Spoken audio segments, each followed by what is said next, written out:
Valuable people, welcome back. We got a lot of stuff to talk about this week, so let's go ahead and get started. So today we're going to talk about two subjects that have really covered my timeline for like the past week, with the first being the missing girls in DC. Now, upon further review and actually looking into this subject, this is a problem that the DC area has had for a long time. From about 2012 up until now, DC has averaged a total of about 2,000 missing person reports a year. A staggering number like that, now you begin to think, why are people complaining about it? I'll tell you exactly why people are complaining. The African American community is so upset because there doesn't seem to be the same sense of urgency placed in finding these young black women or women of color in general. Now, when I say sense of urgency, I'm saying the majority of these cases that are still open are women that are young black women and women of color. In DC right now, there have been over 500 missing person reports in 3 months. And I believe the only reason that we know so much now is because of the new initiative that the DC mayor set in place, kind of using social media to help find these missing persons. Now, the police department says that the initiative has helped, but it also has caused an uproar in social media where they've gotten some things wrong. But when you look at it, the social media websites are taking exactly what the police department is saying and using that information. So I'm not seeing where the disparities come in. Now, when you look at statistics, this number really kind of throws me. I don't really trust it. Out of over 500 cases, there are supposedly only 14 cases that still remain open. I just believe if that were true, then this community wouldn't be calling for a sense of urgency out of the police department. Because honestly, when you think about a closed case doesn't always mean that there was a happy ending. Sometimes it just means that they ran out of leads. So with this putting all things into perspective, DC has had a huge problem with this, but social media has kind of put the heat on. I will say that I believe that this community knows more than these outside articles are reporting because they've lived there, they see the sense of urgency or lack thereof, and this is their community. They know what's going on. So hopefully with this newfound sense of urgency, we bring these young people home. That's the most important thing out of all of this. That's about it for that subject, but now we're going to move on to something else that's really been blowing up recently. And that's the fact that Colin Kaepernick still does not have a job in the NFL. As most sports fans know, Colin Kaepernick is currently the most hated athlete in the world of any sport.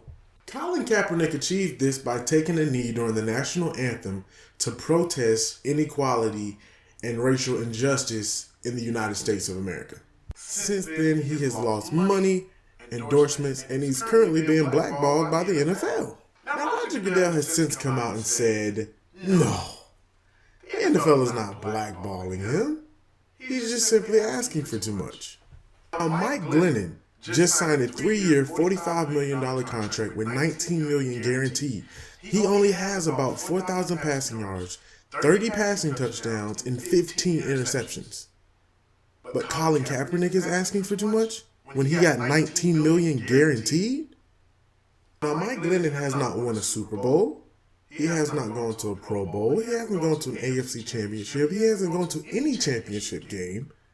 And he threw for 75 yards last year. But he has $19 million guaranteed. Now here I am as Colin Kaepernick, and these are my stats.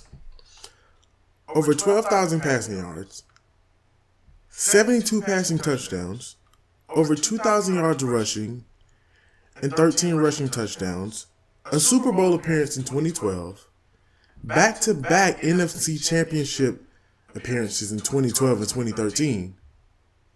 But I'm asking for too much when a man just got $19 million guaranteed for throwing for 75 yards the season before.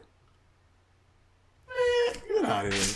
Now you put one of those resumes beside the other and you tell me which one deserves what. So Colin Kaepernick is really being punished by the NFL for being an athlete and an activist. See, our society has no problem with you being an athlete, but the minute you decide to speak out about something more than your 40 time, it becomes an issue all of a sudden. The minute you decide to be more than a good little boy and throw the football around so I can make these billions, there's an issue. The minute Colin Kaepernick chose to be more than just an athlete, he made an enemy out of the NFL. This is the same NFL that doesn't have a quality domestic violence policy in place. This is the same NFL that allowed Josh Brown to sign a contract extension with the New York Giants, knowing of his domestic violence issues with his wife. It's to the point now where you have to really consider if the NFL cares about community relations, because they've been so bad at it for the past 5 years. When it comes to inclusion and celebrating different heritage and whatnot, the NBA has run circles around the NFL, and that's why the NBA is growing at the rate it's growing, and the NFL is slowly declining. There is no doubt about it. Colin Kaepernick should have a job in the NFL, but he's ultimately paying the price for activism. The NFL is just really disgusting me right now when there's a survey that comes out that says over 70% of teams genuinely hate Colin Kaepernick, when all he did was stand up for something that he believed in and something that is right. So while I'll enjoy college football when it rolls back around, I'm not really convinced that I want to continue watching the NFL at this point. And that's honestly where I stand with that right now. But that's about it for today, guys. I really appreciate you all for tuning in. Please like, subscribe, do all that fancy good stuff. And hopefully I'll see you back next time. Peace.